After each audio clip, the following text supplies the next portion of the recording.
বিশ্বনবী যে সমস্ত খাদ্যগুলো পছন্দ করতেন হাদিসে এসেছে, বিশ্বনবী রুটি খেতেন, খেজুর খেতেন, খেজুর, খেজুর চিনেন, বালাহ, তামার, দুধ খেতেন, এই মধু খেতেন, জব খেতেন, বার্লি খেতেন, লাউ খেতেন, রুম্মান, ডালিম ফল, আনার ফল, আনার চিনেন, আনার, এই আনার খেতে পছন্দ করতেন বিশ্বনবী। মাশরুম খেতেন, মাশরুম, মাশরুম চিনেন, ব্যাঙ্গের ছাতার মতো, রেস্টুরেন্টে ইদানিং মাশরুমের স্যুপ পাওয়া যায়, এটা খাবেন। যাদের চোখের জ্যোতিতে সমস্যা, দৃষ্টিতে সমস্যা, খাবেন। হাদিসে এসেছে আল কামআতু মিনাল মান ওয়া মাউহা শিফাউন লিল আইন।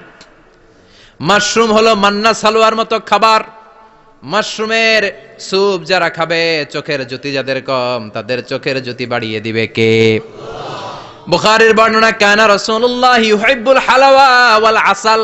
বিশ্বনবী মিষ্টান্ন খেতে বড্ড পছন্দ করতেন, আবার বিশ্বনবী বেশি বেশি মধু খেতে পছন্দ করতেন। সুবহানাল্লাহ।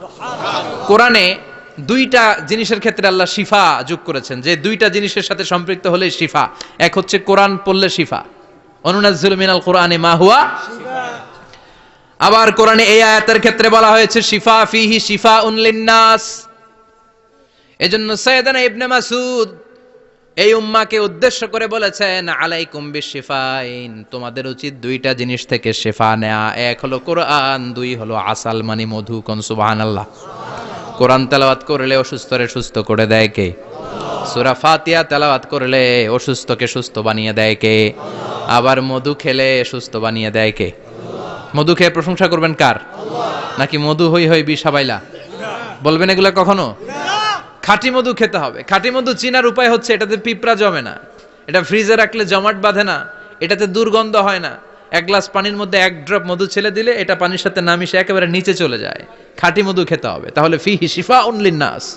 কত কিছু দিয়ে যে আল্লাহ এটাকে সমৃদ্ধ করেছেন। এটার মধ্যে গ্লুকোজ আছে, এটার মধ্যে সুক্রোজ আছে, ফ্রুকটোজ আছে, প্রোটিন আছে, মিনারেলস আছে, ক্যালসিয়াম আছে, ভিটামিন আছে। খাইলেই শরীর গরম হয়ে যায়। সুবহানাল্লাহ।